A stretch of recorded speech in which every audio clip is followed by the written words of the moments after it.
देखिए question Indian air force का जो टेस्ट हुआ है 3 मई 2018 को, उसमें मेमोरी बेस्ड क्वेश्चंस हैं टेक्निकल मैथ्स के। Sine square 66.5 minus sine square 23.5। इसमें आप देखिए साइन स्क्वायर 66.5 को लिख सकते हैं, हाँ साइन स्क्वायर 90, इसको आप क्या लिख सकते हैं 66.5 को क्या लिख सकते हैं 90 माइनस 23.5, और साइन स्क्वायर 90 माइनस थीटा होता है कॉस स्क्वायर थीटा, इसको लिखा जा सकता है कॉस स्क्वायर 23.5। इसको मैं लिख सकता हूं साइन 90 माइनस 23.5 और इसका क्या होल स्क्वायर, और माइनस हमारे पास साइन स्क्वायर 23.5 है। ये कितना हो जाएगा cos square 23.5 minus sine square 23.5, और ये किसका फॉर्मूला होता है cos 2a का, cos 2a का फॉर्मूला होता है। तो कितना हो गया ये cos 2 इंटू 23.5, और 2 इंटू 23.5 का मतलब कितना हो गया cos, हाँ 2 इंटू 47/2 cos 47। ठीक है बच्चों, अब देखिए थोड़ा टाइम तो लगाइए इसको सॉल्व करने में। अगर मैं ट्रिक की बात करूं तो देखिए कुछ कंसेप्ट हैं ट्रिक के जो पहले आप देख लीजिए, मैं समझा देता हूं, उसके बाद मैं इस क्वेश्चन पे आता हूं। देखिए अगर साइन की टेबल का हम ऑब्जर्वेशन करें और कॉस की टेबल का ऑब्जर्वेशन करें, यहां पर मैं ले लेता हूं थीटा और यहां पर वैल्यू लेता हूं 0 degree, 30 degree, 45 degree, 60 degree, 90 degree. Sine 0 की वैल्यू 0, 30 की वैल्यू 1/2, इसकी वैल्यू 1/√2, इसकी वैल्यू √3/2 और इसकी वैल्यू 1। कॉस में 0 की वैल्यू 1, 30 की वैल्यू √3/2, इसकी वैल्यू 1/√2, इसकी वैल्यू 1/2 और इसकी 0। तो ये वैल्यूज बच्चों सबने आपने पढ़ी है ना सबने। साइन की अगर वैल्यू का मैं ऑब्जर्वेशन करूं तो देखिए जैसे जैसे एंगल बढ़ रहा है वैसे वैसे इसकी वैल्यू भी बढ़ती जा रही है। 0 पे 0 है, 30 पे 0.5 हो गई, आधी हो गई, 45 पे 1/√2 हो गई और ज्यादा हो गई, 60 पे √3/2 हो गई और 90 पे जाके कितनी हो गई 1। यानी कि साइन का क्या ऑब्जर्वेशन है कि जैसे जैसे एंगल बढ़ता है वैसे वैसे इसकी जो वैल्यू है वो बढ़ती जाती है। क्लियर। वही कॉस का अगर आप ऑब्जर्वेशन देखें तो कॉस का ऑब्जर्वेशन क्या है, कॉस 0 पे तो 1 रहती है और 90 पे कितनी हो जाती है 0। यानी कॉस का ऑब्जर्वेशन है जैसे जैसे आपका एंगल बढ़ता है वैसे वैसे इसका मान जो है वो कम होता जाता है। यहां तक तो किसी को कंफ्यूजन नहीं है। अब क्वेश्चन आपका था साइन स्क्वायर 66.5 में से साइन स्क्वायर 23.5 घटाया जाए तो कितना आंसर आएगा। आई थिंक यही क्वेश्चन था। तो बच्चों देखिए 66.5 का मतलब मैं इसको लगभग 60 के निकट मान लूं, और 60 का मतलब √3/2 से ज्यादा ही ज्यादा होगा या नहीं होगा। Getting my point. तो जब यार √3/2 होगा, जब मैंने इसको 60 के आसपास मान लिया, 60 मान लिया, तो √3/2 का स्क्वायर कितना हो जाएगा 3/4। अब साइन स्क्वायर 23.5 किसके आसपास है 30 के आसपास है, और 30 का मान कितना होता है 1/2। तो बच्चों ध्यान रखना इसका मान 3/4 से ज्यादा आएगा, क्योंकि मैंने इसको केवल कितना माना है 60, और जबकि ये है कितना 66.5, तो इसका मतलब इसका मान 3/4 से कुछ ज्यादा होगा नहीं होगा। ओके माइनस, अब ये है साइन स्क्वायर 23.5, मैंने 23.5 किसके आसपास पड़ता है 30 के, मैंने इसको मान लिया 30 डिग्री, और 30 डिग्री पर इसका कितना होता है हाफ, और हाफ का मतलब कितना हो गया 1/4, 1/2 का स्क्वायर। ध्यान रखना ये 1/2 का स्क्वायर 1/4 हो गया। ये बात आपको समझ में आ रही है नहीं आ रही। अब ये 1/4 से कम होगा क्योंकि मैंने ये 30 माना है, 30 की वैल्यू ज्यादा होती है साइन में और 23.5 की कम होती है, तो यानी कि इसकी वैल्यू इससे कम आनी चाहिए और ये ज्यादा होना चाहिए। तो इनका डिफरेंस कितना हो रहा है फिलहाल में 1/2, 1/2 का मतलब 0.5, यानी कि डिफरेंस और इनका 0.5 से ज्यादा होना चाहिए। बात समझ में आ रही है या नहीं। तो आंसर हमारा 0.5 से ज्यादा होना चाहिए। देख लेते हैं जरा कौन सा ऑप्शन हमारा कह रहा है 0.5 से हमारा आंसर। देखिए तो 2 का मल्टीप्लिकेशन हो रहा है, तो इनसे तो हमारा आंसर आने से रहा 2 से, कोई दिक्कत तो नहीं है। तो 2 तो आपने वैसे ही एलिमिनेट कर दिए। अब साइन 47 की वैल्यू तो ज्यादा हो जाएगी 0.5 से, साइन 47 की तो ज्यादा हो जाएगी, क्योंकि साइन 47 में क्या होता है, बढ़ती है। तो आंसर हमारा कितना बचा, cos 47। बच्चों समझ में आ गया नहीं आया? आ गया ना? केवल मैंने इसको मान लिया 60 और इसको मान लिया 30, आसपास ही है ना, तो आंसर कितना आना चाहिए, 0.5, और 0.5 के लगभग आंसर यहां से आएगा, cos 47। क्लियर है ना? कोई परेशानी तो नहीं है? ओके, नेक्स्ट देखिए। नेक्स्ट क्वेश्चन है sine inverse 5/x plus sine inverse 12/x is equals to π/2, then what is the value of x। अगर आप इसको फॉर्मूला लगा के करें तो कर सकते हैं, हो जाएगा, लेकिन बिना फॉर्मूला लगाए भी तो कर सकते हैं। देखिए यहाँ π/2 की बात हो रही है 90 की, और इसमें दो साइन जो होता है, साइन cos tan और कुछ नहीं है, These are the ratio of the sides of the triangle। किसी त्रिभुज की भुजाओं के अनुपात ही तो है। साइन कॉस जो 10 है, मैं बेसिक बात कर रहा हूं, मैं कोई हाई फाई बात नहीं कर रहा। देखिए ये अगर एक हमारा राइट एंगल ट्राइंगल है, इसको हम कहते हैं बेस, इसको मैं कह दूं ABC, इसको कहते हैं आधार, इसको लंब, और इसको कहते हैं कोण। साइन थीटा होता क्या है, साइन थीटा होता है AB upon BC। Cos theta बराबर कितना होता है, AC upon BC। Tan theta बराबर यहाँ कितना होता है, AB अपॉन AC। यानी कि ये है क्या, ये केवल त्रिभुज की भुजाओं के अनुपात ही तो है। बात समझ में आ रही है नहीं? तो आप देखिए कि इनमें त्रिभुज की भुजाओं के देखिए कितने अनुपात दे रखे हैं। एक तो दे रखा है साहब आपको 5, दूसरा दे रखा है 12, तो तीसरा कितना होना चाहिए, जब राइट एंगल ट्राइंगल है तो 13। तो आंसर इज 13, क्योंकि 5, 12, 13 ही आपके ये तीन जो तिकड़ी है वो बैठ रही है, यानी पाइथागोरस थ्योरम तभी सेटिस्फाई हो रही है, तभी होगा ना π/2। नेक्स्ट देखिए, ये एक समांतर चतुर्भुज है ABCD, तो आप चाहें तो इसको निकाल सकते हैं। बाद बाकी का देखिए मैं आपको ट्रिक देता हूं इसको निकालने की। A के कोऑर्डिनेट है 1,0, B का कोऑर्डिनेट है 3,A और C का कोऑर्डिनेट है 2,B।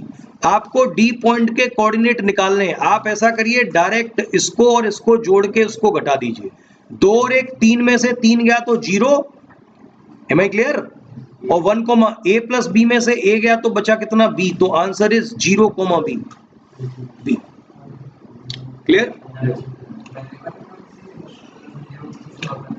आप किसी से भी निकाल सकते हैं। मेरा तो सीधा सीधा सिद्धांत है कि इन दो को जोड़ दो और उसमें से इसको घटा दो।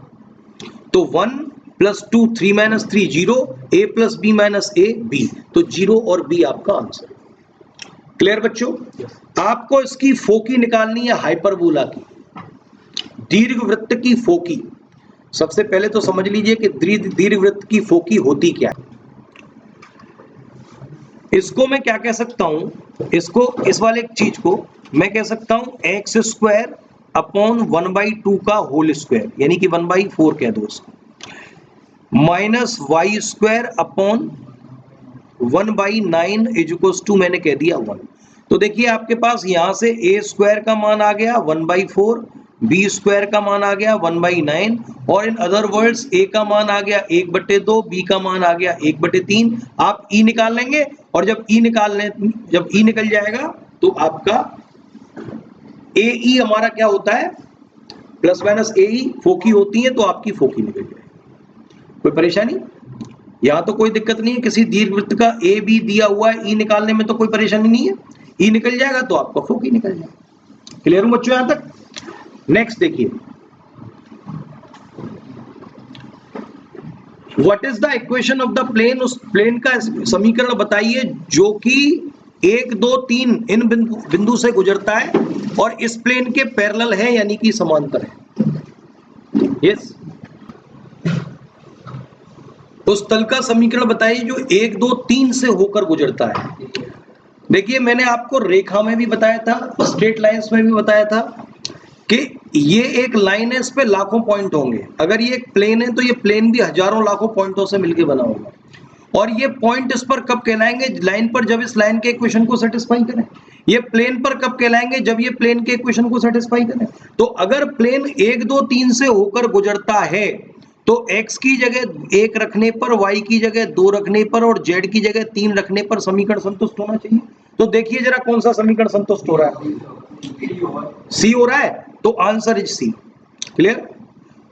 कोई परेशानी यहां तक?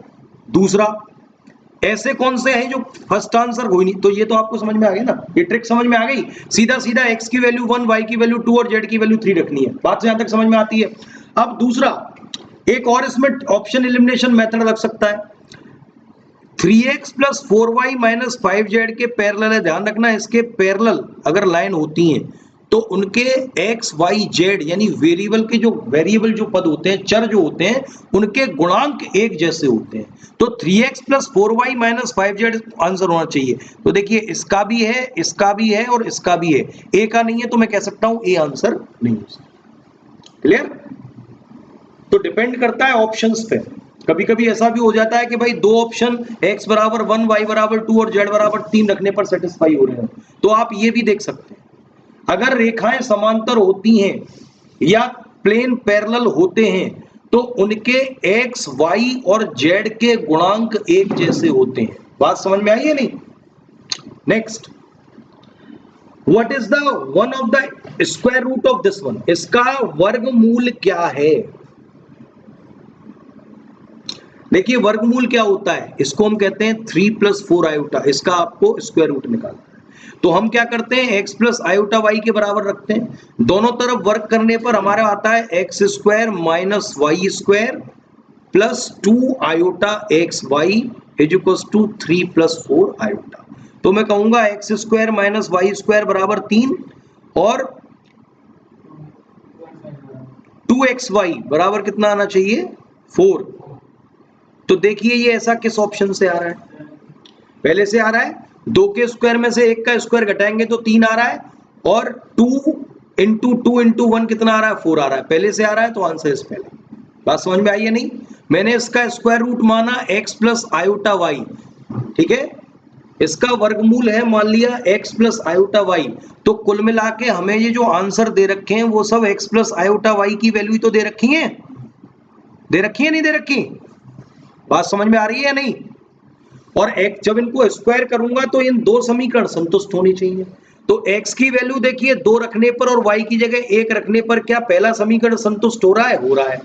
x की वैल्यू 2 रखने पर y की वैल्यू 1 रखने पर दूसरा समीकरण संतुष्ट हो रहा है? हो रहा है। तो इसका मतलब पहला ही हमारा आंसर है। कोई परेशानी बच्चों? तो स्क्वायर रूट जब आपको निकालना हो तो सीधा सीधा बात ध्यान रखिए, इस वाले टर्म के स्क्वायर में से इसका स्क्वायर घटाएं तो ये रियल टर्म आना चाहिए। ये सीधी सीधी ट्रिक नोट कर लीजिए। और 2 इंटू इसका और इसका कोफिशिएंट, इन दोनों का गुणांक बराबर इमेजिनरी टर्म के आना चाहिए। बात समझ में आ गई?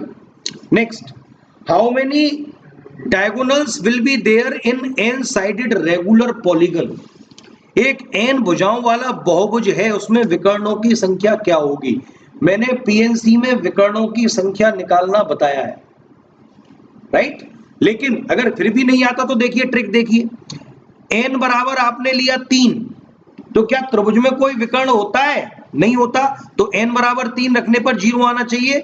एन बराबर 3 रखने पर 0 कहां से आ रहा है? केवल बी से आ रहा है। तो आंसर इज बी। बात समझ में आ गई है नहीं? तो अगर पीएनसी से आपको बहुभुज में विकर्णों की संख्या नहीं निकालनी आती, लेकिन इतना कॉमन सेंस तो पेपर में आपके अंदर है कि त्रिभुज में कोई विकर्ण नहीं होता, तो n बराबर 3 रखने पर विकर्णों की संख्या 0 होनी चाहिए। और वो कहां से हो रही है? केवल बी ऑप्शन से।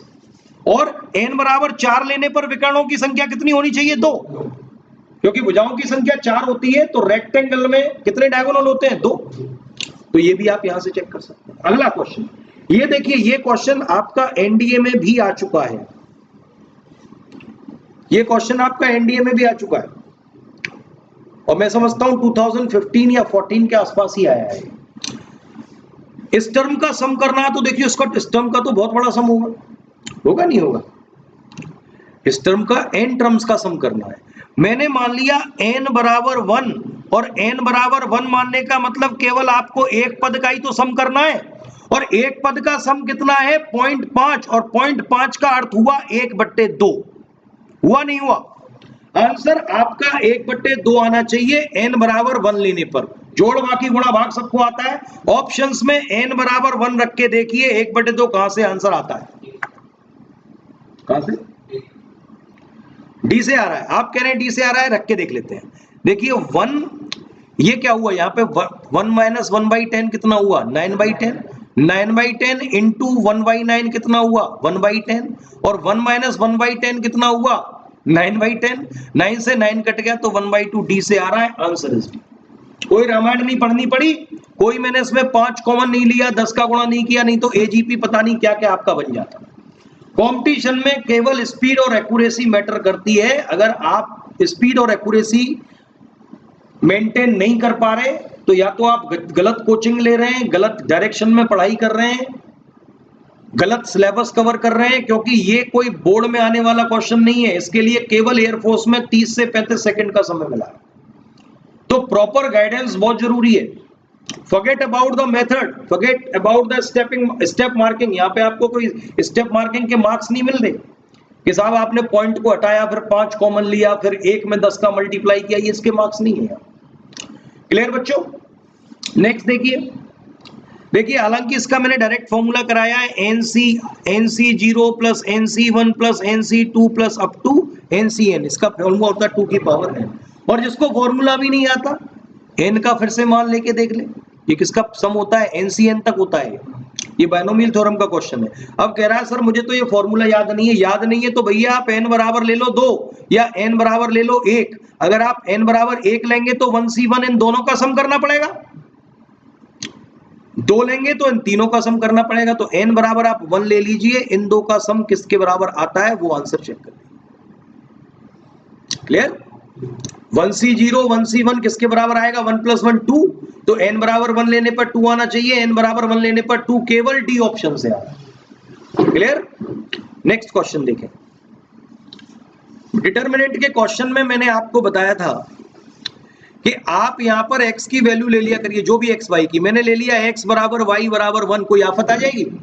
जब 1 ले लूंगा तो ये डिटरमिनेंट बन जाएगा 1 1 1 1 2 1 और 1 1 2। डिटरमिनेंट सबको सॉल्व करना आता है। 2 दूनी 4 में से 1 गया तो 3, अगला माइनस का होता है तो 2 में से 1 गया तो 1, फिर अगला प्लस का होता है, 1 में से 2 गया तो -1, यानी आंसर आपका 1 आना चाहिए। x बराबर y बराबर 1 रखने पर 1 कहां से आ रहा है, आंसर इज सी। क्लियर? मेरी कोई एक एक से रिश्तेदारी नहीं है। आप चाहें तो x बराबर 1 y बराबर 2 भी ले सकते हैं। मेरा केवल आपसे कहने का मतलब इतना ही है कि जिसमें कम समय लगे वो आप लीजिए। Getting my point? अगला देखिए, करें जरा इसको अपने आप। Omega is the cube root of unity. इसको क्यूब रूट ऑफ यूनिटी क्यों कहते हैं? क्योंकि ओमेगा क्यूब की पावर 1 क्या होता है, 1, और इसमें एक 1 प्लस ओमेगा स्क्वायर बराबर कितना होता है, 0। करिए जरा इसको, कितना आंसर आता है अपने आप करिए। देखिए ज्यादा समय लग रहा है आपको। देखिए मैं इसमें से पूरे में से ओमेगा कॉमन ले सकता हूं, ठीक है ना, और इसमें से ओमेगा स्क्वायर कॉमन ले सकता हूं। तो ये ओमेगा स्क्वायर हट गया, ये ओमेगा क्यू हो गया, और ये क्या हो गया, ओमेगा स्क्वायर हो गया। और यहां से ओमेगा कॉमन लिया तो ये 1 हो गया, ये ओमेगा हो गया, और ये हमारा ओमेगा स्क्वायर हो गया। अब इसको सॉल्व कर लीजिए, दिक्कत क्या है। दूसरा देखिए, और देखिए, और देखिए,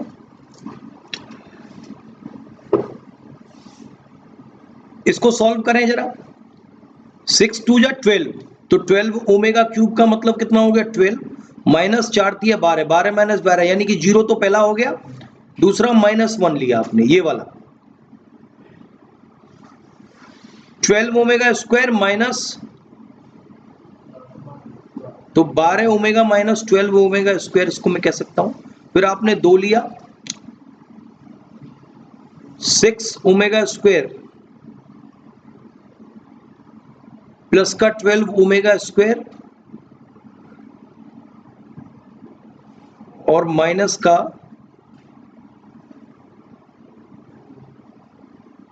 12 ओमेगा, यानी कि आंसर इसका हमारा कितना आ गया, 0। क्लियर? अगला देखिए, limit x is tending to 0 log base 5 1 plus x। मैंने आपको कहा था डायरेक्ट लिमिट पुट कर दिया करिए। आप डायरेक्ट लिमिट पुट की तो x की वैल्यू 0, log 1 कितना हुआ, 0, और x की वैल्यू 0 तो 0। अगर डायरेक्ट लिमिट पुट करने पर 0/0 अथवा ∞/∞ की फॉर्म आए तो आप इसमें एल हॉस्पिटल रूल लगा सकते हैं। और एल हॉस्पिटल रूल कहता है कि साहब ऊपर का डिफरेंशिएशन कर दीजिए और नीचे का डिफरेंशिएशन, राइट। तो इसको मैं कह सकता हूं log 1 plus x upon log 5, तो log 5 तो कांस्टेंट है, और log 1 प्लस एक्स का डिफरेंशिएशन कितना होगा, 1 अपॉन 1 प्लस एक्स होगा। तो जरा इसको पूरा करिए, इसका डिफरेंशिएशन क्या होता है, ऊपर वाले का डिफरेंशिएशन कितना हुआ, 1 अपॉन log 5 और 1 प्लस एक्स, यही हुआ ना, और नीचे वाले का डिफरेंशिएशन कितना हुआ, 1, राइट। फिर से लिमिट पुट करके देखिए 0, तो 1 अपॉन log 5 आ गया, 1 अपॉन log 5 आ गया, और 1 अपॉन log 5 को मैं क्या कह सकता हूं, log बेस ई, ओके, क्योंकि 1 को log ई कह सकता हूं, तो log ई अपॉन log 5, इसको log बेस 5 ई कह सकते हैं। क्लियर। नेक्स्ट आपको इसका डिफरेंशिएशन करना है इसके रेस्पेक्ट में। देखिए इसमें डिफरेंशिएशन जैसा कुछ नहीं है, इसको u मान लीजिए, इसको v मान लीजिए, केवल टिक्नोमेट्री का कंसेप्ट है। देखिए क्या कंसेप्ट है टिक्नोमेट्री का, अगर आपको आती है तो x बराबर रखा है इसमें tan थीटा, ध्यान रखना, देखो पूरा डिफरेंशिएशन का तो इसमें कोई रोल ही नहीं है, पूरा इस क्वेश्चन में टिक्नोमेट्री का रोल है। x बराबर tan थीटा रखेंगे तो ये देखिए रूट केवल यहां तक है, 1 प्लस टेन स्क्वायर थीटा कितना हो जाएगा, सेक स्क्वायर थीटा का मतलब बाहर कितना आएगा, सेक थीटा बाहर आएगा, सेक थीटा -1, सेक थीटा -1 को लिख सकता हूं मैं 1 minus cos theta upon cos theta, और नीचे कितना है टेन थीटा, तो कितना आ गया ब्रैकेट में 1 minus cos theta upon sine theta, आ गया नहीं आ गया। इसको मैं क्या लिख सकता हूं, 1 को sine square theta plus cos square theta, या फिर मैं इसको लिख सकता हूं 1 को sine square theta by 2 plus cos square theta by 2, और इसमें cos 2a का फॉर्मूला लगाऊं तो इसको मैं क्या लिख सकता हूं, या फिर इसमें आप cos 2a का फॉर्मूला लगा दीजिए, तो इसमें देखो मैं क्या लिख सकता हूं, 1 minus 2 cos square x by 2 लिख सकता हूं इसको, नहीं, और यहां नीचे फॉर्मूला लगाऊंगा तो साइन एक्स बाई 2 और कॉस एक्स बाई 2, यानी कि इसको आप जब सॉल्व करेंगे x बराबर टेन थीटा इसमें रख के, तो यहां से आ जाएगा ये टेन थीटा बाई 2, और आप जानते हैं कि u बराबर tan inverse tan theta by 2 कितना होता है, थीटा बाई 2। क्लियर। तो यहां तक तो किसी को कोई परेशानी किसी से नहीं है, और थीटा का मान कितना है, टेन इनवर्स एक्स, तो u बराबर में क्या कह सकता हूं, 1/2 टेन इनवर्स एक्स, इसमें तो कोई दिक्कत नहीं। अच्छा अब किसके रेस्पेक्ट में करना है, इसके रेस्पेक्ट में करना है, ये कितना है, ये टेन इनवर्स एक्स है, तो अभी आपका काम आसान हो गया नहीं हो गया, आपका इस मतलब कि v के रेस्पेक्ट में करना है, तो कुल मिला के निकालना आपको क्या है, du अपॉन dv, तो देखिए यहां से आपका निकला आएगा du अपॉन dx, और यहां से dv अपॉन dx, जब आप पहले इक्वेशन को दूसरे से भाग देंगे तो आपका आंसर आ जाएगा। क्लियर। तो इसमें पूरा रोल जो है वो टिक्नोमेट्री का है, अगर टिक्नोमेट्री का कंसेप्ट नहीं आता होगा तो ये क्वेश्चन आपको बहुत लंबा पड़ेगा। क्लियर हो बच्चों में, तो इस क्वेश्चन का आंसर होगा बी, यानी कि 1/2। क्लियर। अगला देखिए, एफ एक्स इक्वल्स टू 2 की पावर एक्स, तो एफ डबल एक्स एक्स निकाल लेंगे, इसका दो बार डिफरेंशिएशन, कोई दिक्कत तो नहीं होगी। ओके नेक्स्ट है इसका आपको इंटीग्रेशन करना है, क्या इंटीग्रेशन होना चाहिए इसका, देखिए मैं इसको कह सकता हूं e की पावर x, और ऊपर हमारा कितना है x, और x प्लस 1 का होल स्क्वायर ही तो है, यही तो है क्वेश्चन, कोई दिक्कत तो नहीं है इसमें क्वेश्चन में।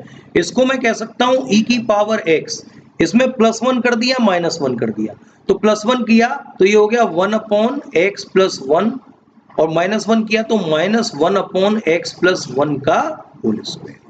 अब इसका डिफरेंशिएशन यहां मौजूद है, एफ एक्स का डिफरेंशिएशन यहां मौजूद है, आंसर कितना हो जाएगा, e की power x upon x plus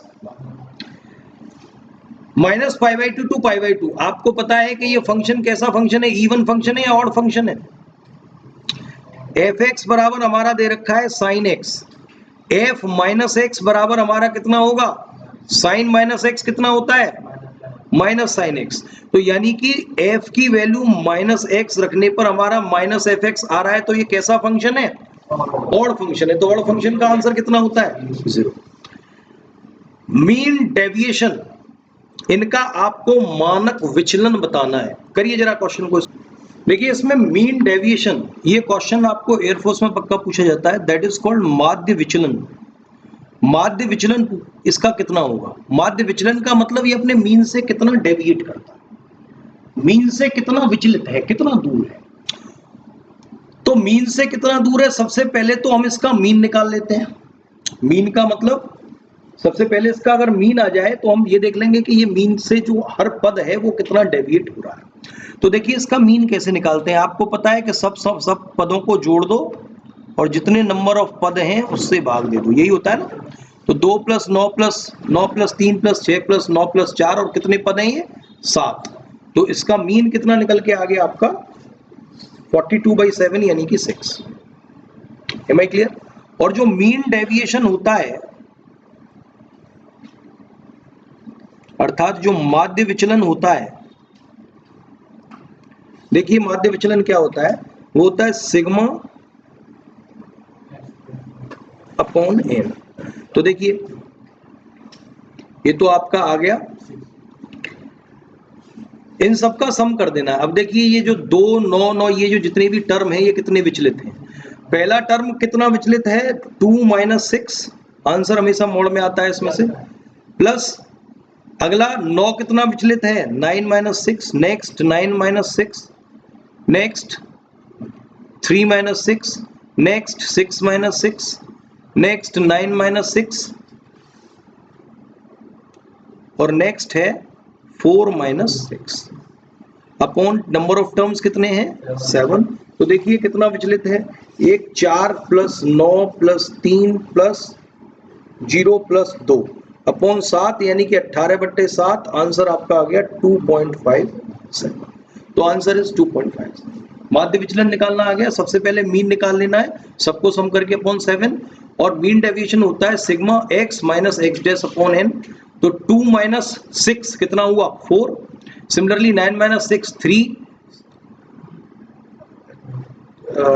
9 - 6 3। तो इस तरीके से इन सबको आपने जोड़ दिया। क्लियर? अगला क्वेश्चन देखिए, अगला क्वेश्चन है प्रोबेबिलिटी से रिलेटेड। ये कहता है 2 men hit at a target with probabilities 1/2 and 1.1/3. What is the probability that exactly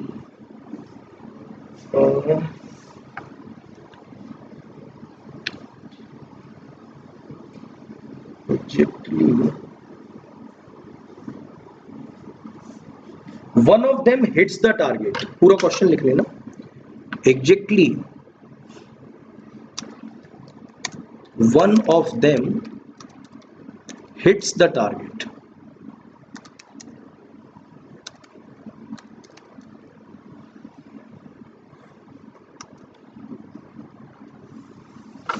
ठीक है बच्चों, तो ये जो क्वेश्चन दे रखा है वो दे रखा है दो आदमी एक टारगेट को हिट करते हैं।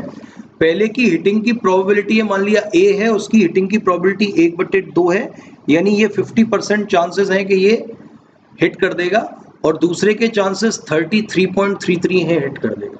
What is the probability that exactly one of them hits the target? तो उनमें से एक कोई टारगेट हिट कर देगा, इसकी प्रोबेबिलिटी क्या होगी?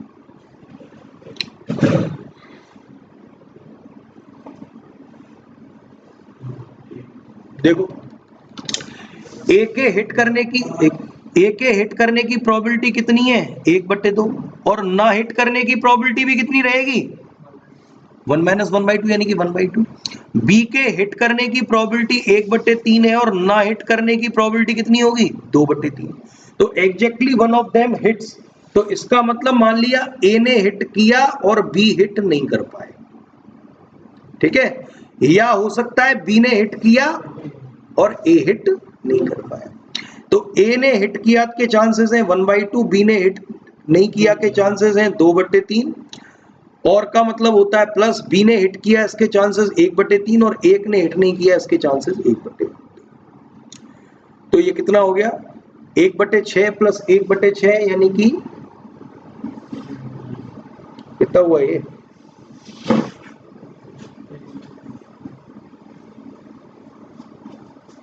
एक बटे तो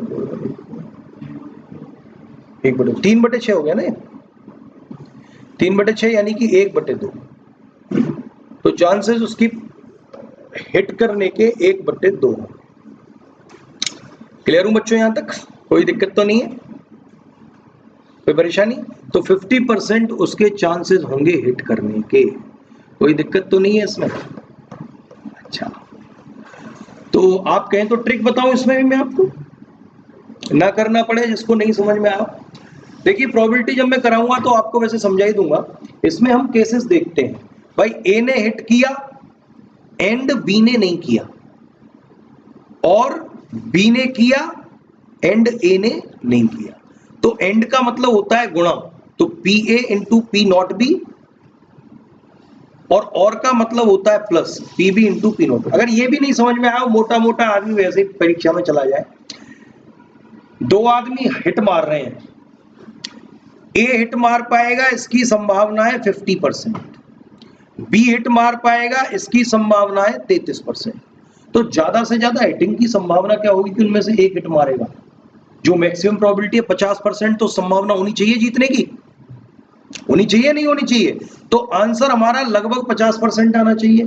1/6, 1/6 का मतलब कितना हुआ? 1/6 का मतलब कितना हुआ?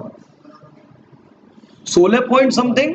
तो भैया हमारा 16 पॉइंट समथिंग परसेंट तो प्रोबेबिलिटी हो नहीं सकती, क्योंकि 16 पॉइंट से ज्यादा तो हमारी बी की प्रोबेबिलिटी है, 33% तो इसकी है, 50% इसकी है। आंसर लगभग 50% तो आना चाहिए ना। तो मैं कह सकता हूं कि 16% नहीं है हमारी संभावना। 2/3 का मतलब 66 पॉइंट समथिंग, तो इतनी ज्यादा संभावना भी नहीं हो सकती, और 33% से ज्यादा होना चाहिए। तो बचा कितना हमारा? 50%। Answer is a.